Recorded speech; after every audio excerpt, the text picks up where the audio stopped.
Hello and welcome back to This Podcast Takes Tokens. I'm Ryan, joined by my brother Derek.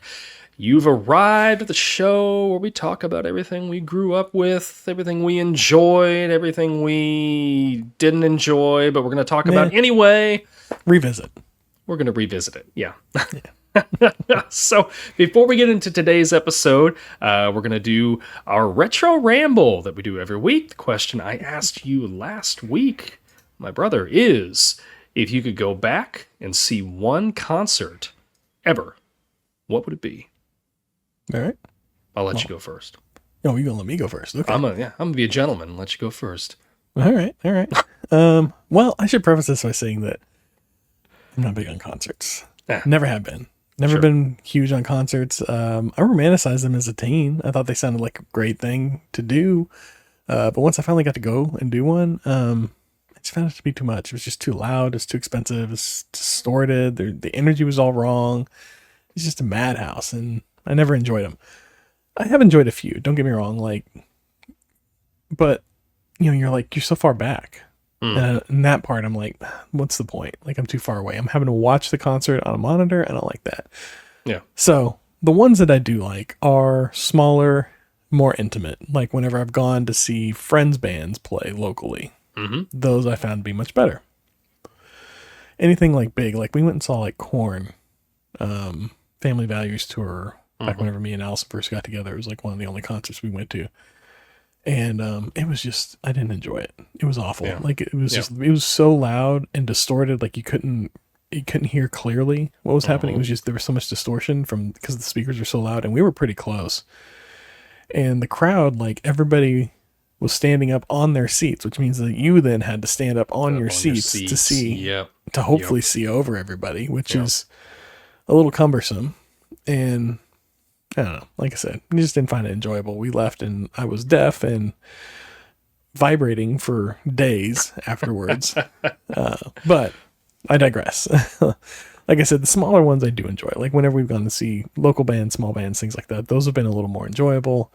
So with that being said, I think if I could go back in time and witness any concert, I would want to go see the infamous Nirvana Unplugged on MTV. That'd be the one for me. Yeah, that's a good one. Oh, man. It's such a good album, too. Yeah. Yeah, that's a good pick.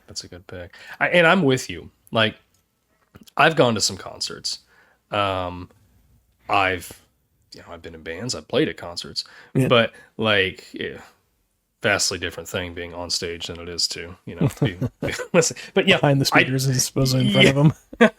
I don't like really loud concerts. Like I'm with you. The one that I've recently went to was I wanted to see the Goo Goo Dolls once in my life. They were playing near me, so I went and listened to them.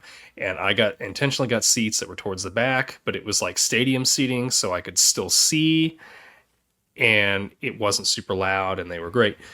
But the loud, like especially at metal concert or something. That'd be So me, if I go back in time, watch any concert ever, I'm kind of cheating a little bit, but I would go to Woodstock.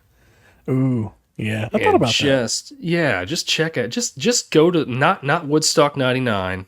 No. That was I heard that was a train wreck. Yeah. 94 maybe. Was there a Woodstock 94? There was a Woodstock 94. Yeah, Green Day played there. A bunch of other bands played there. Yes. Oh wow. That's why they did 99 was them trying to redo 94. I see. But with like corporate interests. Sure. Yeah. Yeah, I'd want to go back. I'd, listen to Janis Joplin, listen to Hendrix, all the people that were there. I think that'd be a lot of fun. And the people that are there listening, like they're there, it's just all about community and whatever. Like you're not going to have people that are trying to beat you upside the head in a mosh pit. $10 for a bottle of water. Yeah, exactly. So, yeah, that'd be my pick. So, all right. Yeah. If you could go see a concert, any concert you wanted to, go back in time, even before you were born, because clearly I was not born when Woodstock was going on. Let us know in the comments. Any millennial was. And now, let us know in the comments. We'd love to read it. We're going to get to the show right after this. Yeah.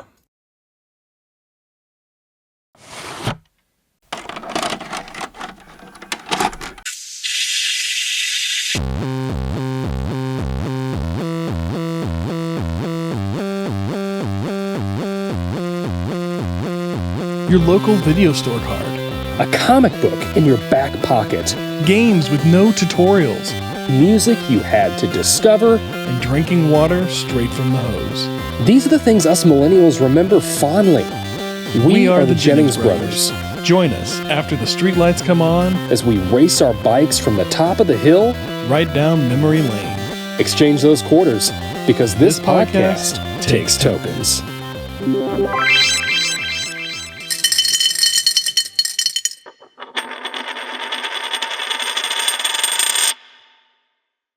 All right, let me bring you up to speed.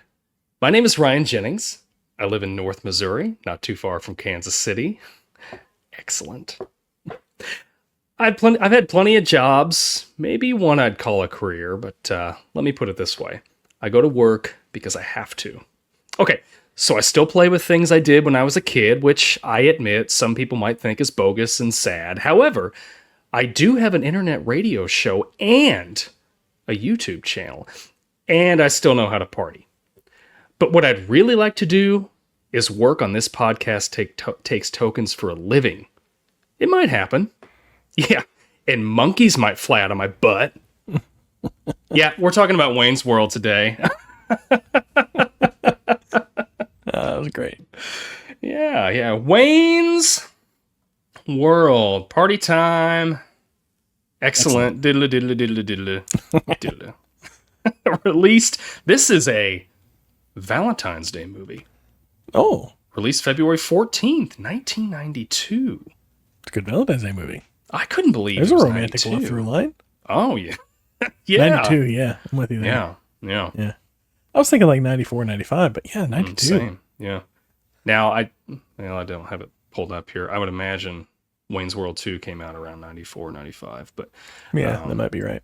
regardless. Anyway, 1992, budget of $20 million, which coincidentally was what our budget was, what the budget was for Tommy Boy last week that we talked about. Domestic gross. You want to give that one a guess?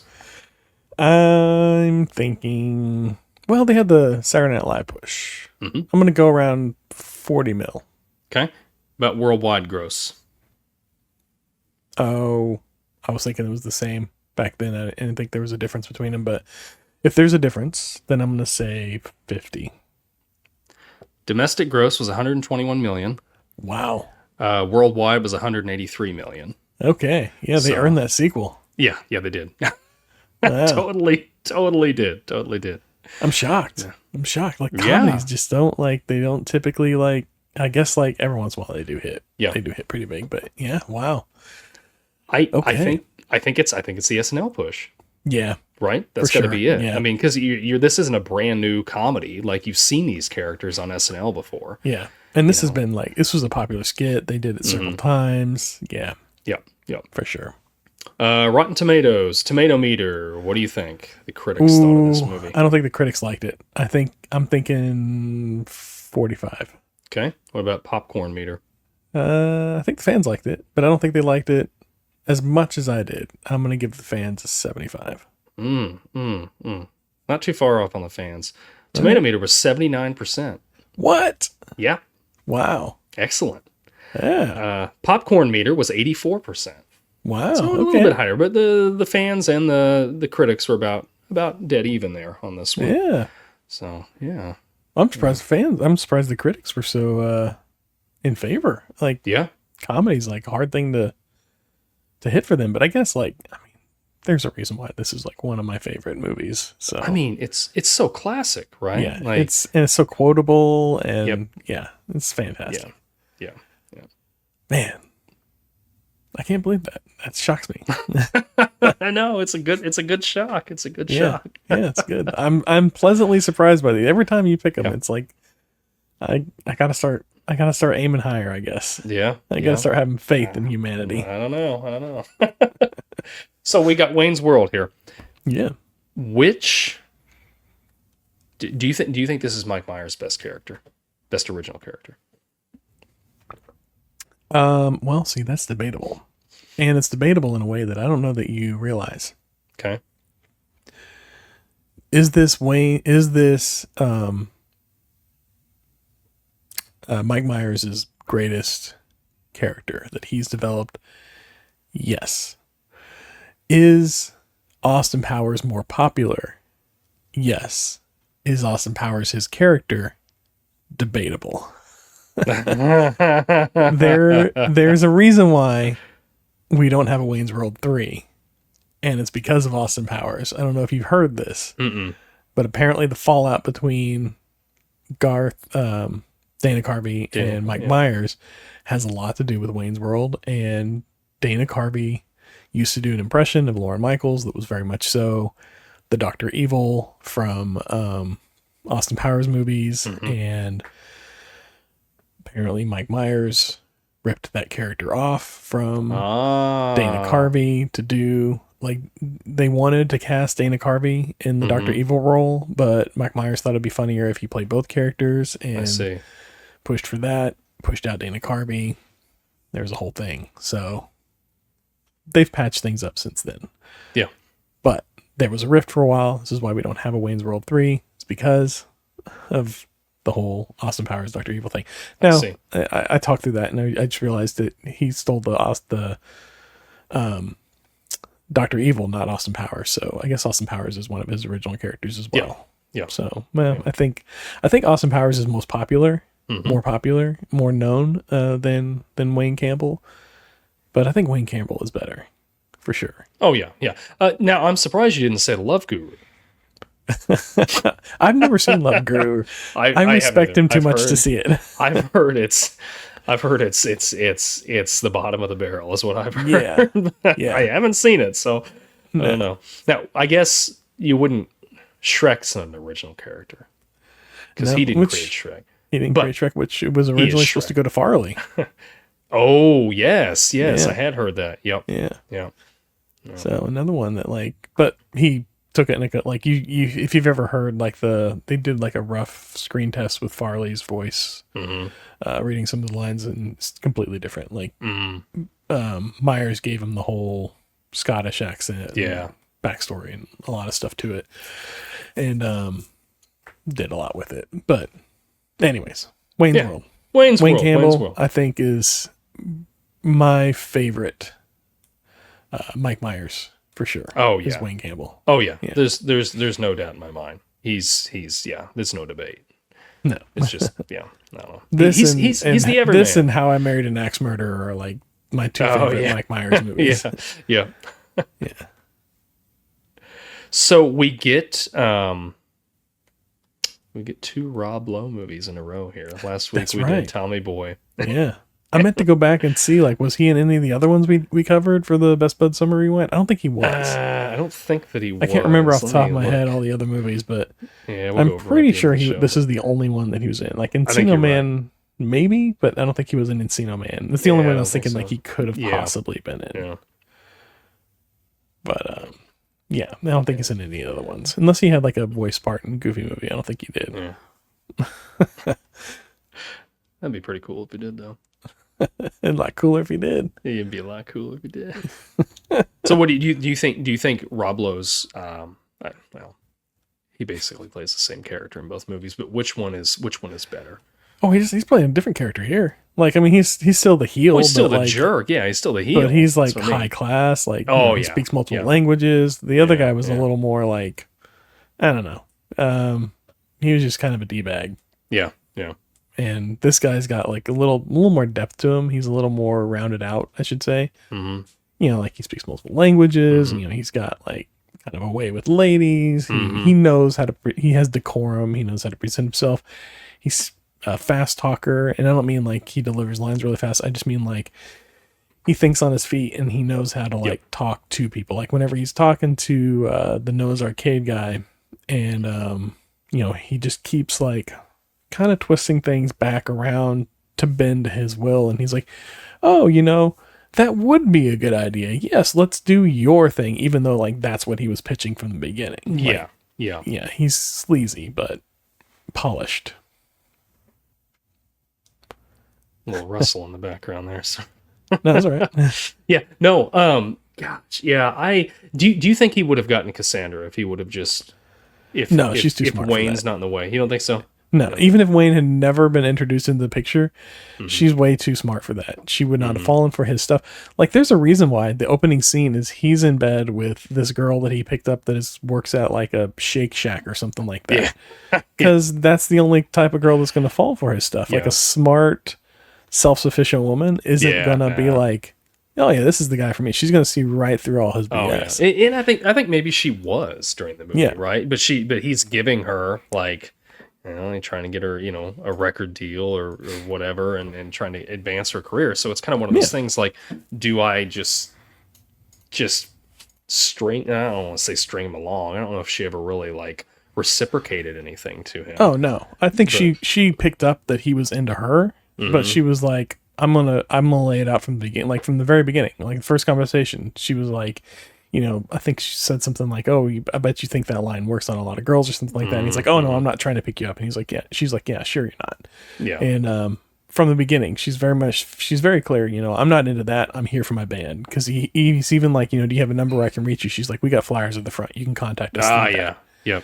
Yep. So she puts up the walls. She knows she's been in this scene. She knows like the way that the men operate, and she's a lot smarter. Yeah. And she's got defenses for it, for sure. She does. So yeah. That's true. I don't think she would have fallen for it at any point. And I don't think she was using him so much as she was like, well, he's interested in me, but we are a good band, and you know, he is gonna promote us and put us on the radio, and you know, whatever. Whether or not that's because he's into me or not, it's fine. We got the band. That's all that's important to her, and that's what she's into. Which, by the way, what an awesome sounding band. I want a record from this band. I just love listening to the music in this movie so much, and like her singing and all of it is so great. I love it. That's one of my favorite things in this movie. Is that it is really good. I think they even have, is one of those songs an original for the, I think the one that like she's recording the album and she's got the snake. Yeah, I think that's gotta be. I mean, but they do other like covers of other songs and they're great. They're great. Yeah. And I love their stage that they had, I guess, in their apartment. Yes. And it's got all those like beer cans and stuff just lined up on the stage.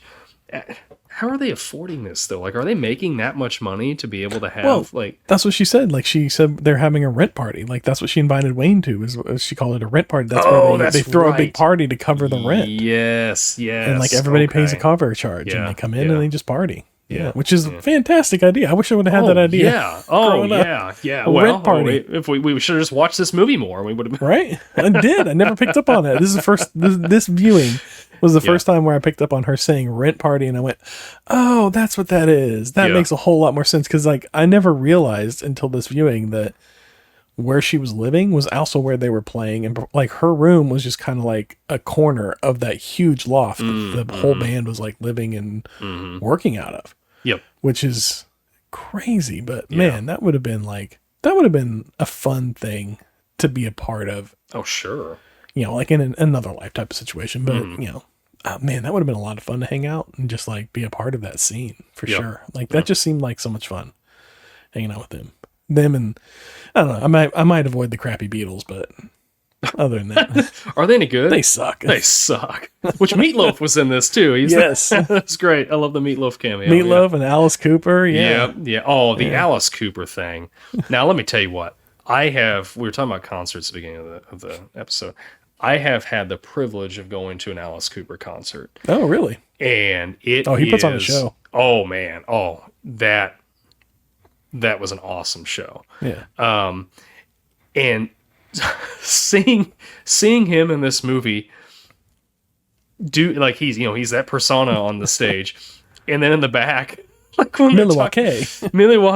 That's right, Peter. The Native Americans used to. I don't know what he said. He just goes off on this tangent. This whole like Nat Geo thing. Yeah. Does this guy know how to party or what? You should stay, hang out with us. Yeah. Oh, which my God. I guess he's like. I honestly wonder if like that's really like him, because I guess he's really into like golfing and stuff. Yeah. So like I could see this other side of him is like somebody that really enjoys learning about history, Right. and things like that. So I don't know. I'd go to that party. I'd go to that Right? after party. Yeah. Hang out Yeah, with just kind Alex. of. It's not all like the crazy debauchery that you would imagine it to be. Like I'm sure, Yeah. like a lot of it is often just like them, just like unwinding, Yep. hanging out, and just like chatting. Yeah. I imagine. Yeah. The Now, older me imagines.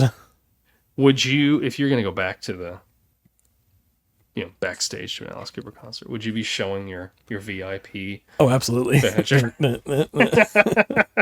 Yes. So ridiculous. It's such a small thing. It's so funny. It's just like anybody they see, they're showing this. You gotta. You're excited. Yeah. Their first like backstage experience, I'm sure. But yeah, so I was wondering, I'm just a little separate tangent here, but Yeah. Wayne plays guitar. Garth plays like drums. It looks Drums, like, well, obviously, like the one scene where he goes in there and he wails on it because Dana Carvey's a killer drummer. But like he plays drums, like he's got the drumsticks on the couch and everything. He's playing on his thighs. Do they have a band? Are they in a band? Have they been in a band before, or do they just like jam? I don't know. Like I've wondered that. Because I mean, we don't get to hear Wayne's guitar chops much. Right, just the theme song. Yeah. So I don't know if he's really very good, maybe Garth is just really good, but he's, Garth is timid. Like he's super timid. Like I can't play in front of people. I could see him saying that but like Wayne's like, hey, let's jam or whatever. Okay. Right. Okay. I can do that. But like even when he's like playing that crazy drum beat. Oh yeah. And then he finishes and he just kind of like taps the cymbal one more time. You could tell he's like, when somebody notices him, like, oh my gosh, you're good. He's like, oh, thanks. I like to play. Yeah. Yeah, the timid Garth is one of the greatest things throughout this whole movie. Like whenever it like the whole Ed O'Neill thing we get into, but like Garth's like, hey, what are you doing? Like we're the only ones that talk to the camera, and he's like, come on. And then like Garth is there, and Garth's like, hey, so Wayne's normally the one that kind of, hey, look, where's Wayne doing? And then he like takes off. Yeah. That's just like, that's some of the funniest stuff. Yeah, so he doesn't want to have anything to do with it. What's the greatest Garth line? Oh man, the greatest Garth line. I didn't think about a specific Garth line. The greatest Garth line I can't repeat on here. It's what is if Benjamin were an ice cream Yeah, flavor. well, yeah. Okay, aside from that one. I didn't think. I don't know. I can't think of one. Yeah, so mine would be there's two of them. So she makes me feel kind of funny, like when we used to climb the rope in gym class. Yeah, that's a pretty good one. I'm like, what? What is this? What does this mean? And then, but I think feel kind of funny. I think my favorite one is when they're laying there on the car, and he looks over at Wayne and he says, did you ever find Bugs Bunny attractive when he puts on a dress and plays a girl bunny? All right, that was I'll take that one. Wayne's like, no, me neither. I just asking. And then they just sit there and just start laughing back and forth. That was so perfect. Like it was so genuine. Like that's just like two people hanging out, having a good time. I love it. Yeah. That was great. Did you ever find Bugs Bunny attractive when he puts on the dress and plays the girl bunny? Yeah. So a friend of mine that really likes this movie, I guess he'll say lines like this just randomly to people he knows. Like, and he used this the other day on somebody, and they're like, no, and so me neither. I was just asking. Just asking. All right. Well, favorite Wayne line then. If you got a favorite Garth line, what's your favorite Wayne line? Oh, It's Zeppelin didn't write tunes everyone likes. They left that to the Bee Gees. That was a pretty good one. I think for me, it's the beginning, Crazy Stacy, and he's like, she gives him the gift, and he's like, I don't even own a gun, let alone miniguns that would necessitate an entire rack. It's the necessitate part. Necessitates. That puts the button on it for me. If you're not careful, Wayne, you're going to lose me. I already did. We broke up. Are you mental? Yeah. What is with Stacy? Like, she's like obsessed. Which I guess Cassandra, for that matter, like, I guess it's just Wayne's personality, maybe. Yeah, like, because he admits, he's like, I live with my parents. Like, I know that's kind of sad, and I don't know. I think he's just all about good vibes. Like, I mean, you think about it, like the whole time he's not drinking. He's not. That's true. Doing other things. Like he's very kind of wholesome, but like all about just like good times and good vibes. Who wouldn't want to hang out with that guy? Like, he seems like a lot of fun, and he's not trying to like get into trouble. He's not trying to like. He just wants to hang. Yeah. Talk about good music. True. That's true. Yeah. I mean, he's got great taste in music. I'd hang out with Garth and Wayne. That'd be a great hang. It'd be a lot of fun. Yeah, absolutely. So what was your favorite Crazy scene? Stacy. Oh yeah. Let's talk. We didn't talk about Crazy Stacy. Crazy Stacy, man. I know. Man. Like, I love when she's like, what do I asking Garth what she needs to do? He's like, find somebody else. Right, move on. Find somebody else. Move on. Right. Yeah. And then she just grabs the first guy. And then she's back there when Wayne's talking to Cassandra, or not talking, and the subtitles keep going. the Chinese, the Cantonese was great. Yeah, and he said like 3 words, and then it goes on for like a paragraph. It was fantastic. And they're just staring at each other, and Stacy's back there like kissing, and she's looking at Wayne, and she's like resituating the, and then she falls through the glass. Like, what? Right. What is with this? Like, what is with this girl? And then later on, she's riding the bike and just like, hey, Wayne, with the neck brace on, and like goes over the car. Yeah. Yep. She gets up. She's like, I'm good. She's good. So what's your favorite scene in this movie? Favorite scene? I think, that's kind of a hard one too. It's just so good, like all throughout. It's good all the way through. I think, I'm at a loss. It's hard. I didn't put one down because I just watched the movie. I enjoyed it, and then I really didn't give it much thought. What do you got? What do you got? I think it's when Noah is talking with them. It's pre-show, and he's like, I've got this new commercial where I rap. Oh yeah. And he's like, I don't remember what his rap is, but like, then Wayne says, a sphincter says what? Yeah. What? He keeps saying, excellent. Like, I don't know. Something about that. Like, it's, I don't know. It's so funny. Really anything with the scenes at the studio. Yeah. Is, you've got because I'm like you thinking about this. Like, it's really hard to pinpoint one down. Yeah. Like, that scene's really funny, but when they're doing like, we won't bow to any corporate sponsorship, and they're like Pizza Hut and Pepsi and Reebok. Yeah. Oh, it's giving me a headache. Oh, Mito. Take 2. That was the best one. Nuprin, yeah. Here, take 2 of these. And then like the bottle like and then it cuts to black and white with the yellow pills. That's great. Yeah. See, that's what's so great about this movie is like, it doesn't let up, but it never gets stale. No, yeah.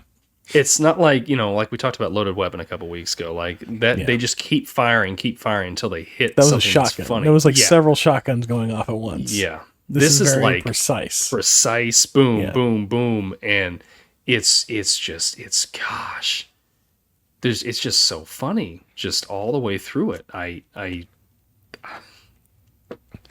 All right, so I don't know. my favorite scene, I'll give you now. You reminded me of with Noah's Arcade is whenever they're sitting down to interview Noah, and Wayne's like, "Hey, can I borrow that pen?" And then like he just writes down all that stuff on the back of the card. It's so subtle, but it's so funny. Yes, and they're all just like cracking up in the studio. And he gets off, and she's like, "Oh, I think it went really well. Everybody was laughing and having a good time, you know." How did she not see right what's on the cue cards? That was my one thing with that scene. I'm like, is she just like so oblivious? I think so. She thinks that's part of the show or something. Like, because surely she's got to see those cue cards and what he's written on there. Yeah. Yeah, I got pictures. That was great. But yeah, I think that's probably. I mean that, or I mean, there's the one scene that I feel like everybody says is probably one of their favorite scenes, and it really is. It really is a fantastic scene, not just because, and you'll see here in a second, not because of the title of it, but because of what it does, and that is the opening scene where they're in the car with the Bohemian Rhapsody. It does a fantastic job. Yeah, an iconic scene.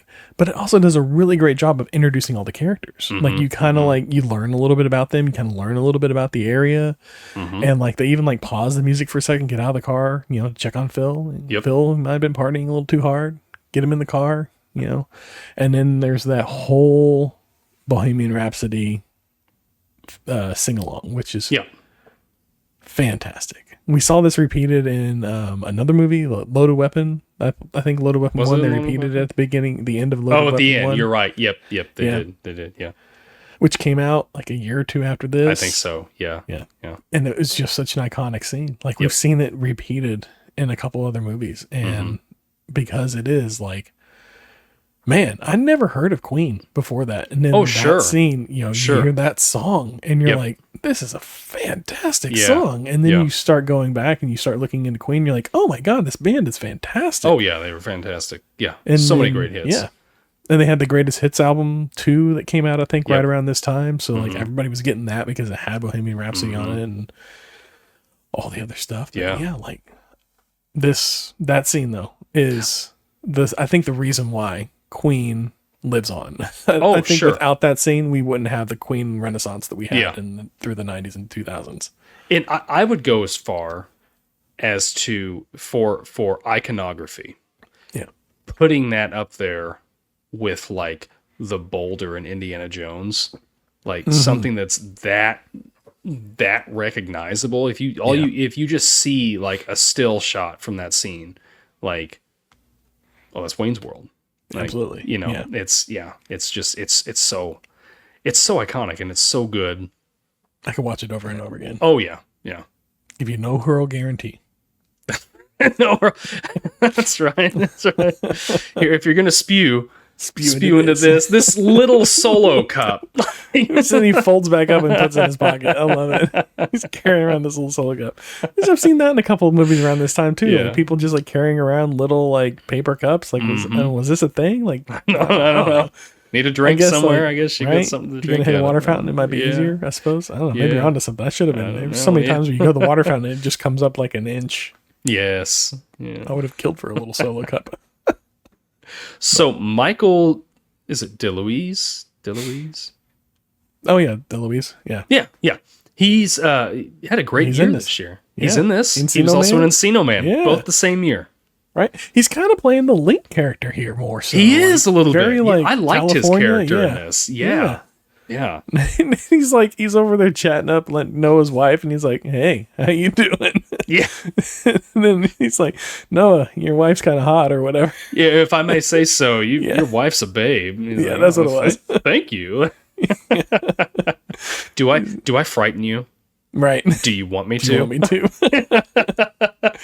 Oh man. And then he's the one when they're actually in Wayne's basement and the soundboard starts sparking. He's taking that wrench and just like wailing on it. Smash. And speaking of that, what is the deal with Garth creating that animatronic hand? I don't know.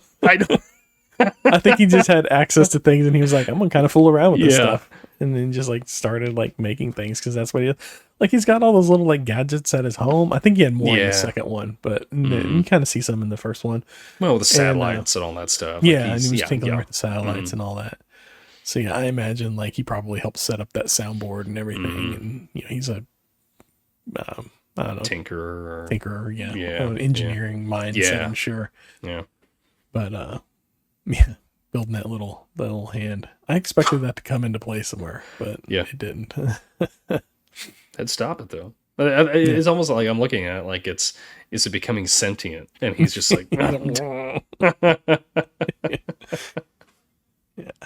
And then Michael DeLuise comes back around again, where they're isn't he the one that like they're like, okay, so what you're gonna do is you're gonna count them in. You can go 5, 4, 3, and then you don't say the 2 or the 1, and then he's like, oh, okay, and then they're all just like mouthing along with it. And he's like losing it over there, like counting them in. Don't mouth it. I can see your guys' mouths. See your lips moving. But yeah, he was the one that was counting them in too. Yeah. Their whole crew was great. I know that one guy that was like wanting to spew in the beginning, like he didn't really have any lines, but the other guy, he was a mechanic. He was the mechanic? Phil was the mechanic, yeah, that they went to and got the car inspected with. Oh, was he? Yeah, that's Phil. Yeah. It was like the next day, and he's like perfectly fine. He's like, I guess it is. I guess I just didn't realize that. Okay, yeah, because he's like sobered up. He doesn't have the bags under his eyes or anything. Oh, okay, it's a little different. Okay, yeah, because he was like, yeah, man, I was at the gasworks last night, and he was like, yeah, Phil, we were there too. We brought you. Oh, yeah, that's right. That's right. She was the killer taunt. Yeah, cruiser taunt. And he's like, right. Yeah, we were there. Yeah.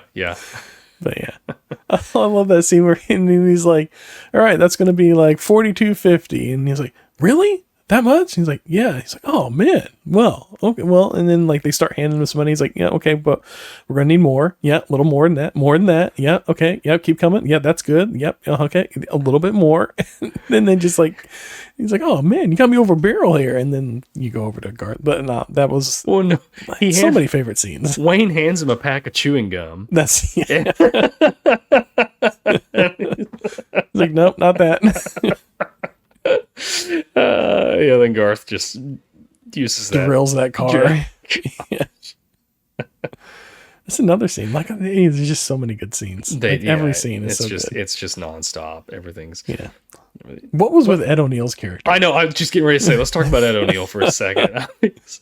Murdered some guy? What was your... Or you may not... Do you have a favorite line that he said? I think it's the one where he goes, why is it that whenever you kill a man in war, it's considered okay, but whenever you do it in the throes of passion, it's illegal or something like that. It's called funny. Murder. Yeah. Oh man, his delivery, it was so great. Like so straight, so serious. Oh man, I'm sure he had a blast with that. I loved that part. Mine was said he's like, if you stab a man in the dead of winter, steam will rise from his wounds. Indians believed it was his soul escaping from his body. Like, who is this guy? Right. Man.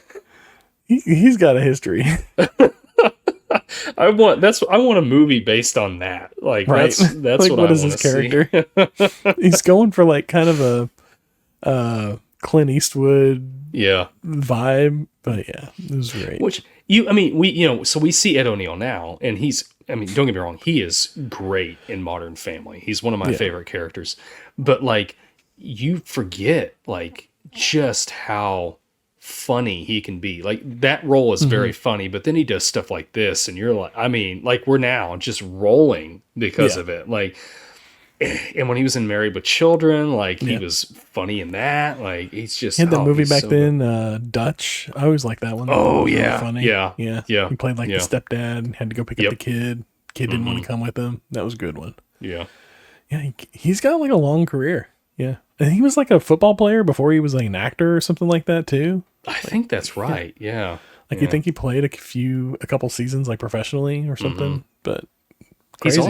He's also a black belt in some sort of martial arts. I don't know really? what it is, but I think he actually, They worked that into the Married with Children too, that he was a black belt. Oh yeah, I think they did. Yeah. Yeah.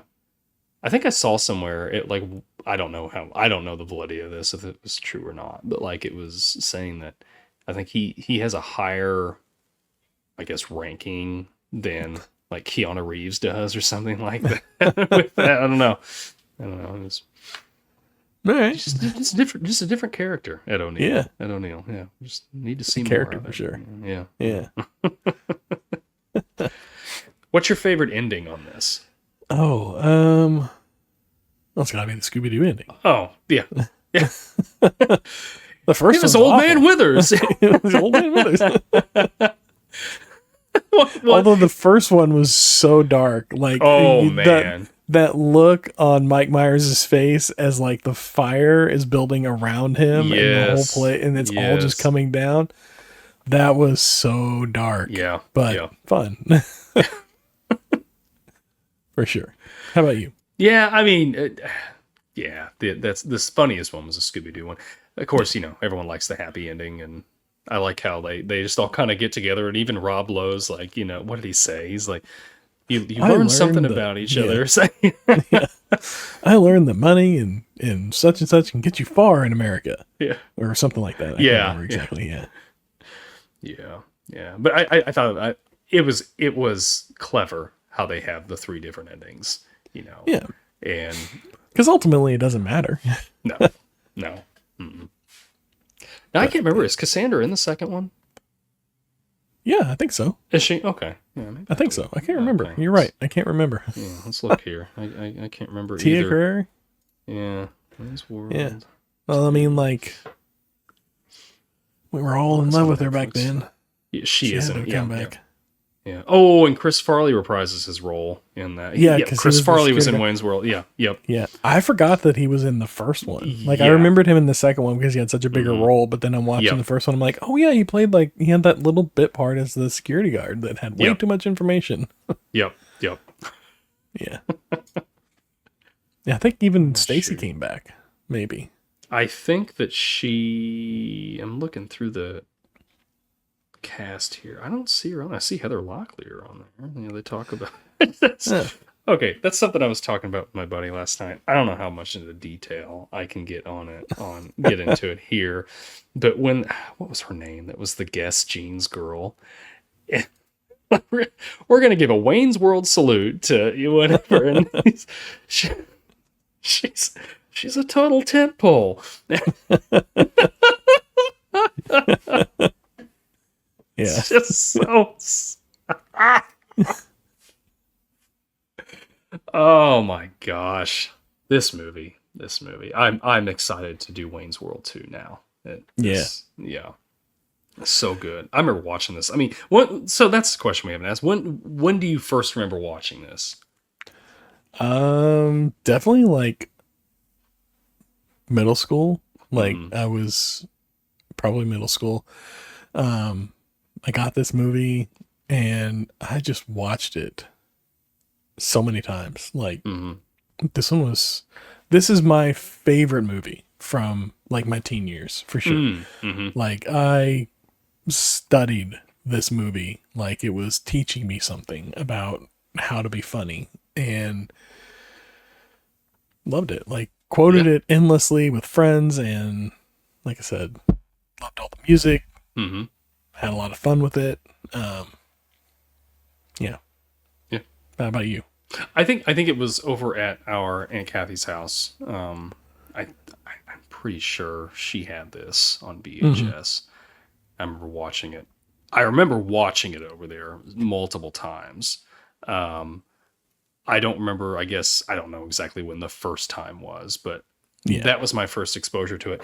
Which it's funny now going back and watching it because I'm like, there's a lot of jokes in here that I like just went completely over my head. When I was younger, but it's still funny. Like it's still, this movie holds up so well. It's still funny. Like it doesn't seem dated at all. No.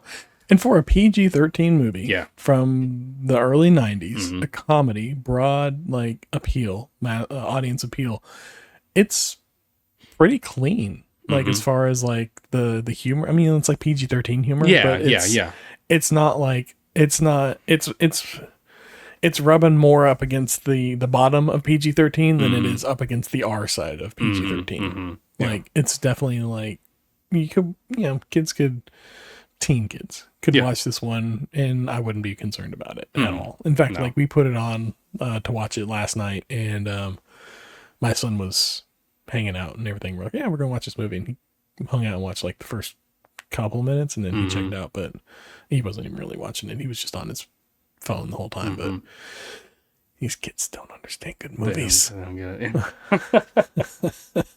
But yeah, so like if he would have hang out and watched the whole movie, I'd have been like, yeah, it's fine. Whatever. Oh yeah, like yeah, absolutely. I don't feel like it doesn't.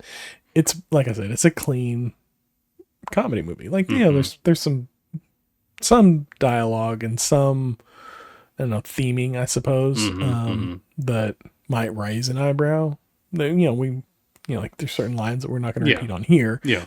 But they're still fine. Like for PG-13, it's a PG-13. Like yeah, it's fine. Yeah. So when did they become best buds? That's a good question. I think they've always been best buds. Oh yeah, I mean, they live across the street from each other. Yeah, like they were best buds.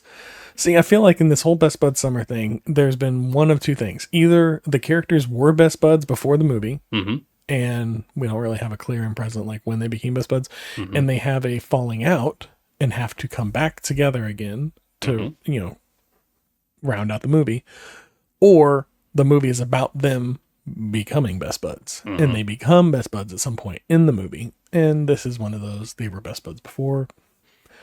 This is more about like a dip, if you will. Like they have a moment where they don't see eye to eye on something, which the fight they have feels a little forced. Like the whole thing feels a little like, I don't know if it's just like Wayne or if there's like something missing, but the whole thing happens where he walks out because they want him to do, or because of the whole Noah's Arcade thing. Yeah. And then Garth is like, that's not cool. You left in the middle of the shooting and everything. Yeah. And it's like, well, were you not paying attention to what just happened? Like with him and Benjamin, or was they the only ones that saw that? And then like the whole thing with Cassandra, I don't know, it all feels like a little, like the drama of that moment feels a little weak. Yeah, it does. I don't, it seems out of character for Wayne, especially to talk, not necessarily to get in an argument with Benjamin, but I could see him like looking over at Garth and saying, "Hey, we're getting out of here." Like, and then with Cassandra, like, I don't know, that just seems really weird the way he, like, I get he's like frustrated and all, irritated because he's just lost his show. But like she doesn't know that.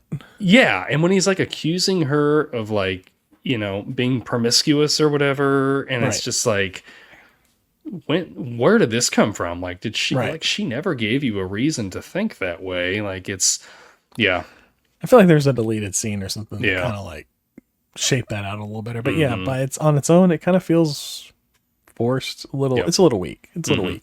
That's the only part in the movie where I'm like, But they do, like, Wayne and Garth make up pretty quick though. Like, so that leads me back to, they've been friends forever because, you have squabbles with your friends, like everybody does. And then, you cool off and you're like, "Hey, I was stupid. I'm sorry." Whatever. It's fine. Right. Whatever. We're over. That's what that's what builds good friendships. Yep.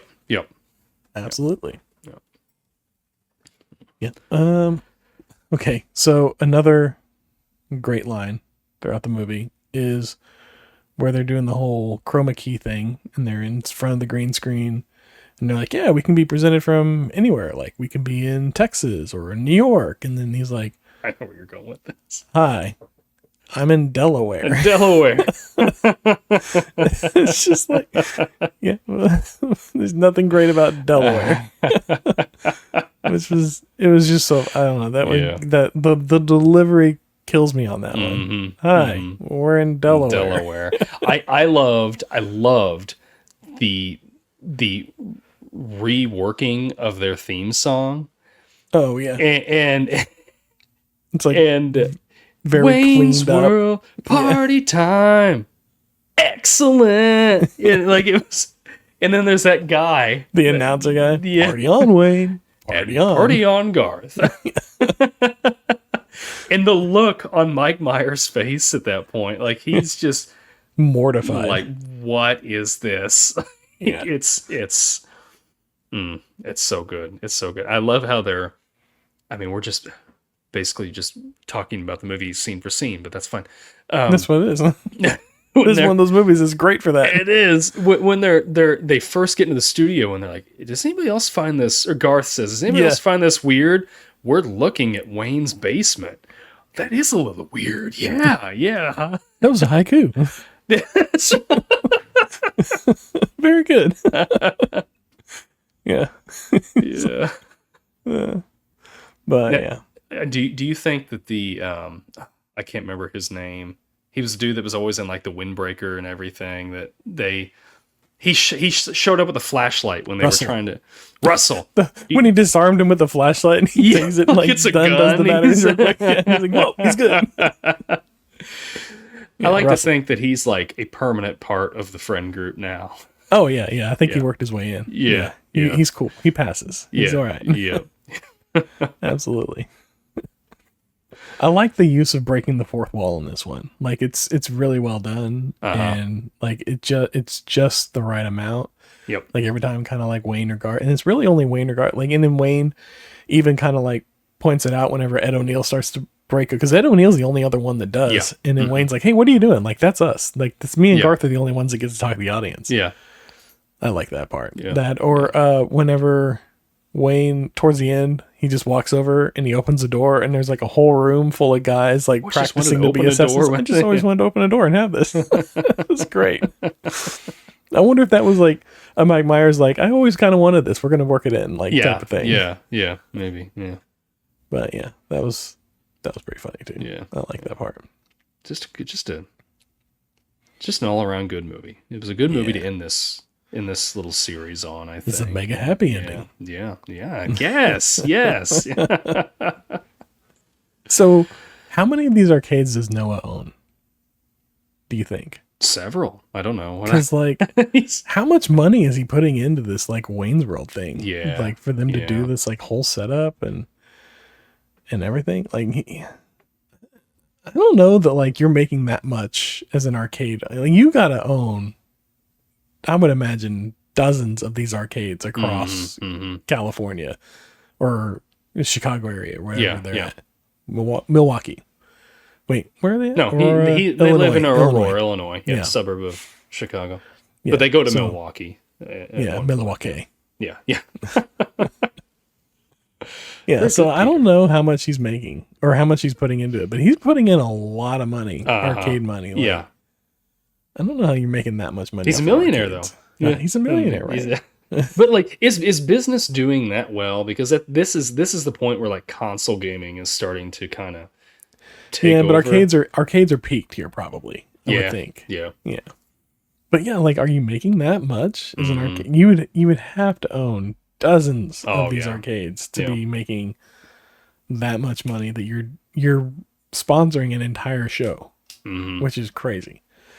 But it was a cable access, like, that's the thing, like, that we don't have anymore is the cable access. I guess we do still kind of, but yeah, we have it. This is like cable access now. This is the Wayne's World thing. Yeah, for sure. Absolutely is. Yeah. Because I wonder if Wayne's World inspired this, like YouTube and all. Oh yeah. Way. I mean, maybe I could see like Wayne's World nowadays if it was in real life. Well, it'd be a YouTube channel. It'd be a YouTube channel. Yeah, absolutely. Yeah. Would you watch it? Probably. Would you watch it on cable access back in the 90s? I think I'm back in the night. I don't know if I would have been able to. Like that's a different thing. Like watching TV, I can't fathom. I know we did at one point, but I have a hard time wrapping my schedule around TV being on at certain times to watch certain things. Like 7:00, I need to be home so I can watch this show that comes on. That's like my favorite show. I have a hard time wrapping my head around that now. Like we're so far removed. It's been probably 20 years since I've had I've had like DVR or something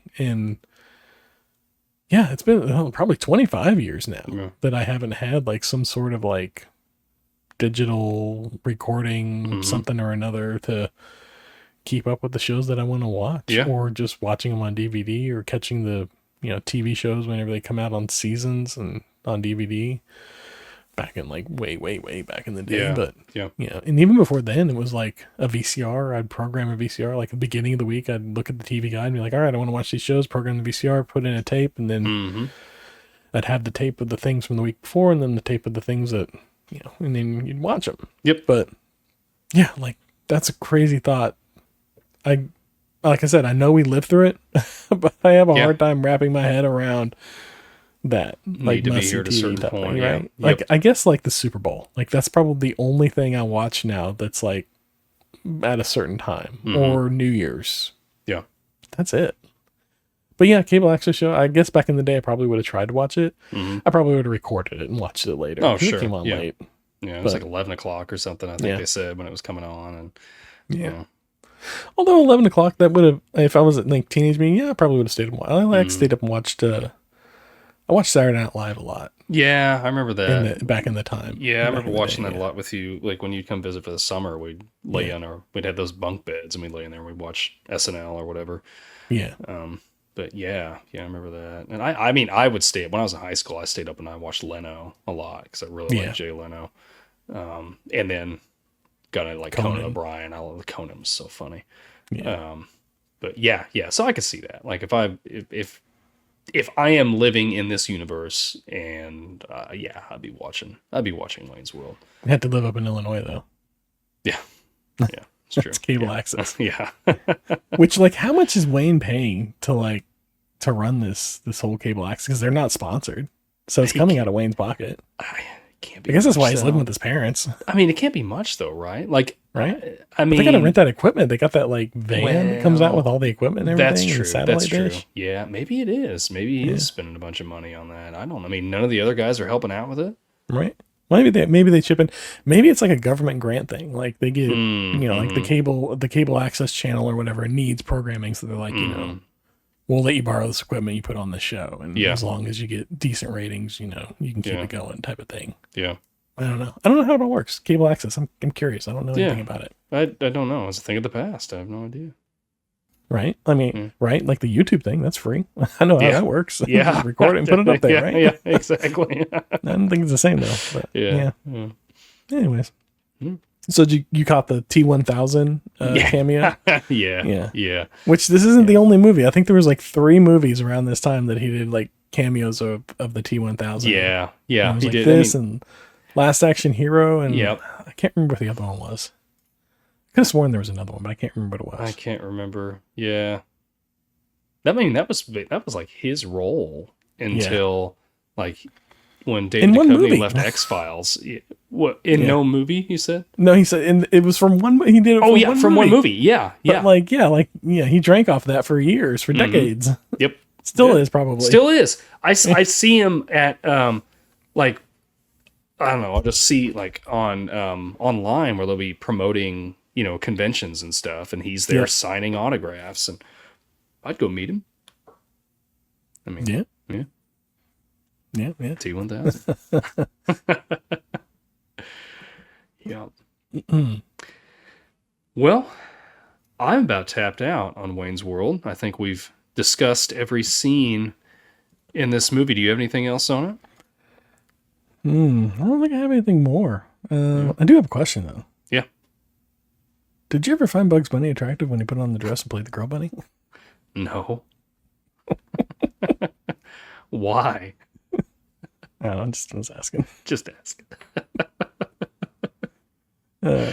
I wish to God that someone would be able to block out the voices in my head for 5 minutes, the voices that scream over and over again, why do they come to me to die? Why do they come to me to die?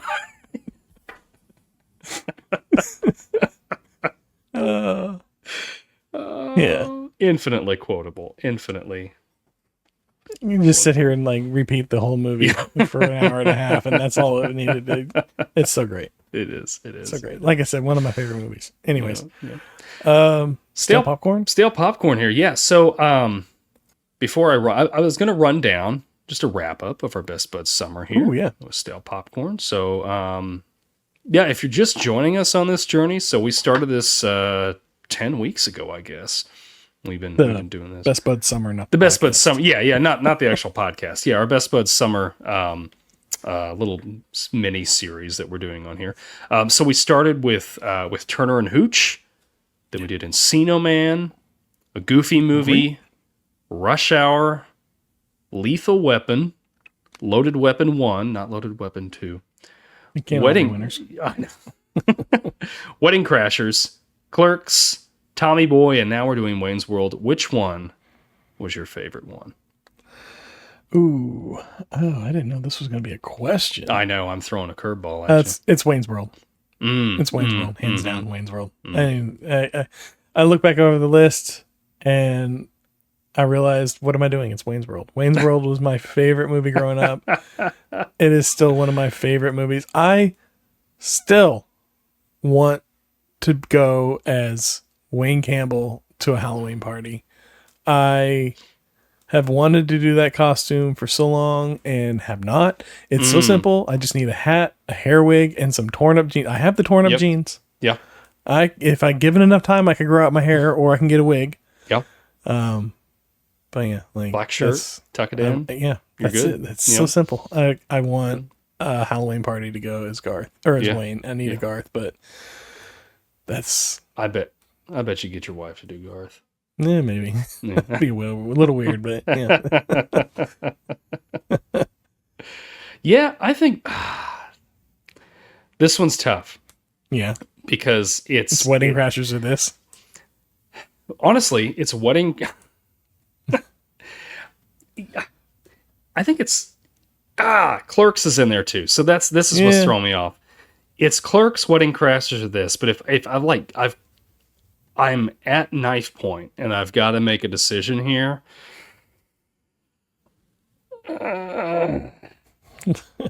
Gosh, I'm dead. Too late. It's probably Wedding Crashers. Crashers. I just have so many great memories with Wedding Crashers. Just it's so good. And like I said, I still think that the 2000s have the best comedies. I don't know. These last couple have kind of convinced me that the 90s might have some of the better ones. Yeah. We got time. We'll hit some more from the 2000s and we'll see. Yeah. We'll see if we can swing that the other way. But I don't know, I think 90s. It's the forever millennial debate, I suppose. You know, who had the better comedies, 80s, 90s, or even 2000s? So, yeah. Did you have any surprises watching these movies? Loaded Weapon 1. I was I was disappointed just because I remembered enjoying that one so much. So that one was a little disappointing for me for sure. Yeah. I'm a little, I gotta admit my stale popcorn is, I'm a little jealous. The last two movies you pulled were some of my favorites, with Clerks and Wayne's World, and Wayne's World being my absolute favorite as a teen. So, yeah, I might have to have us revisit Wayne's World, just so I can host it one time, in a year or two. You can host Wayne's World too. I'll let you host Okay. No. Yeah, but, I think for me, I didn't dislike the movie. But it was Rush Hour. I didn't like it as much going back to it. That's true. Yeah. I mean, there was definitely some really funny parts in it, and the action is fun. It was fun, but it wasn't as fun as I remembered. Yeah. I'm looking over this list, and I'm like, Turn Hooch was good, Encino Man still one of my favorites, Goofy Movie great, and I'm hitting everything. I'm with you on Loaded Weapon, but I'm like, I don't know. Rush Hour was like, to me, I'm looking over this, I'm like, that was the one that I think I had the least fun discussing.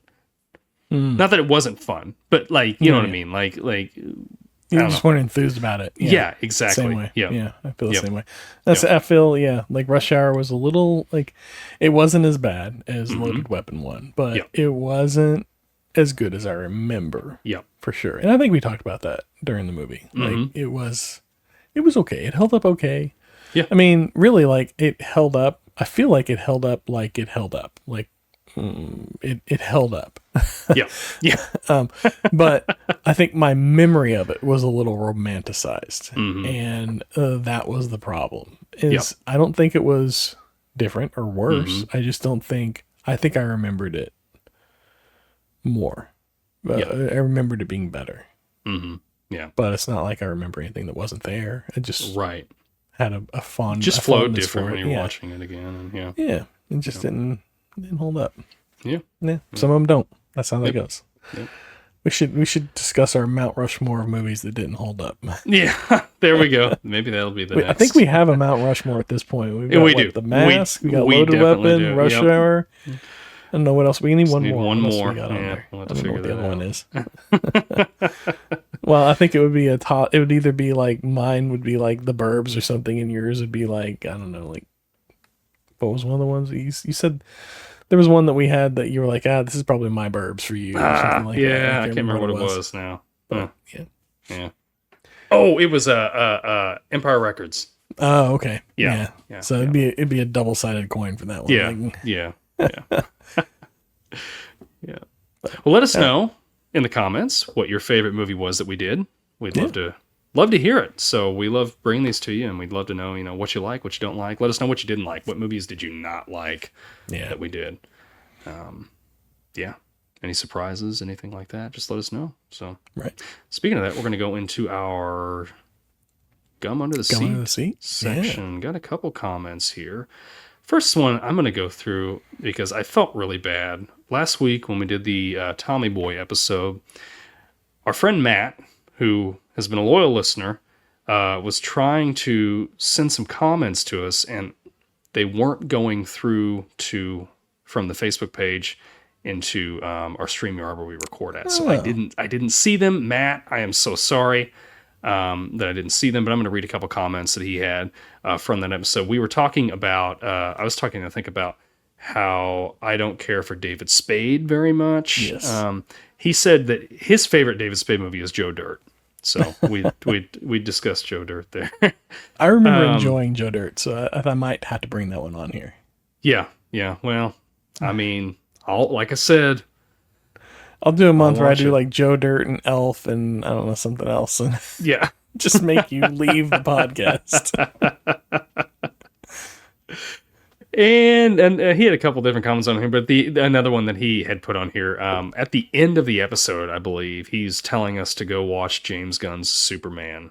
I guess it's pretty good. Matt works at a movie theater, and I guess he really likes that one. So yeah, Bruce wants to see it, so I think we're gonna go see it this week. Yeah. We went and saw Jurassic Park last weekend, and that was, as far as like the Jurassic Park sequels go, that was pretty good. Yeah. Although I felt like watching it, like they went through and they were like, okay, what was the high points? What worked the best in all the previous Jurassic Park movies? And then they were like, okay, let's make that into a movie. And so you're watching the movie, you're like, oh, I've seen this in 1, or I've seen this in 3, or I remember this, and this is a lot similar to this.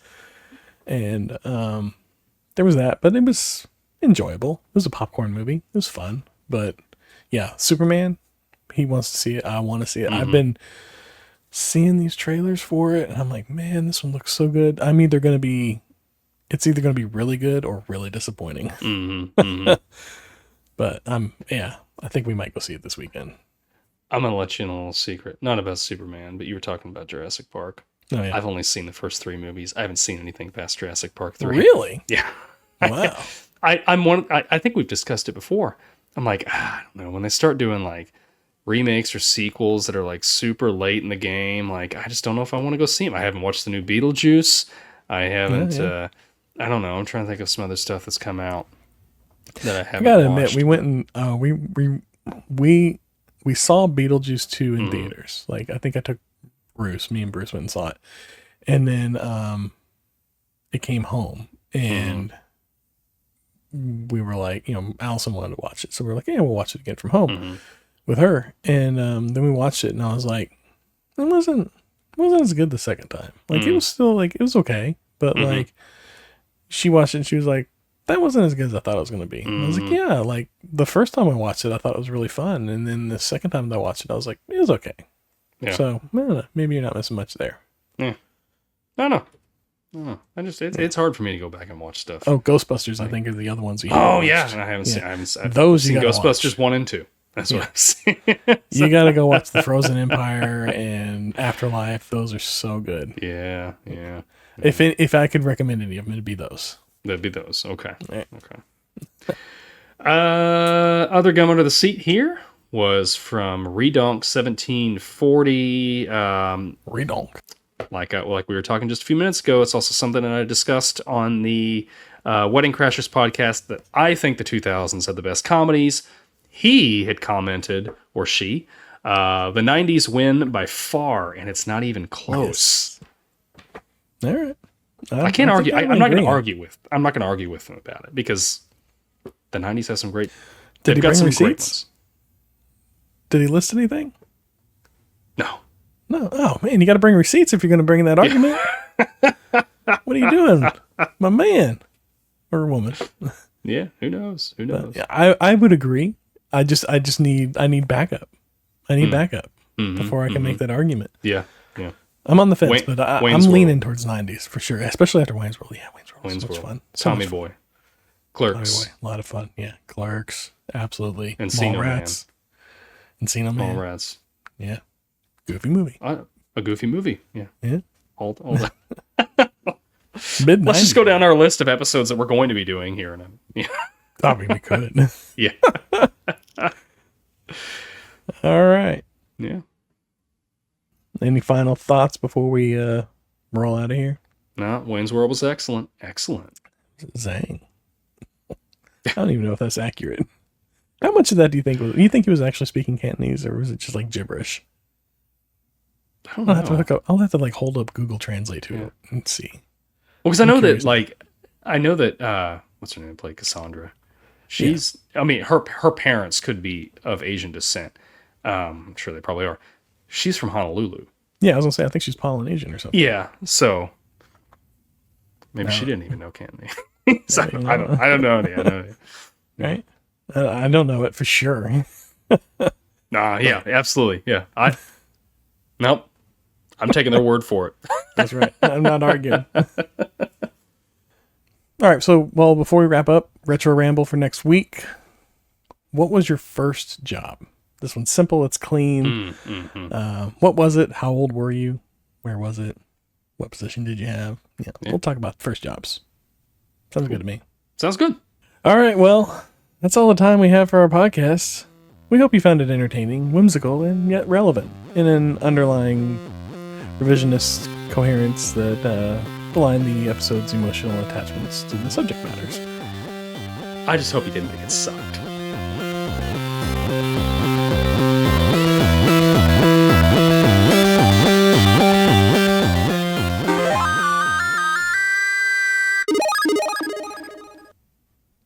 Yeah.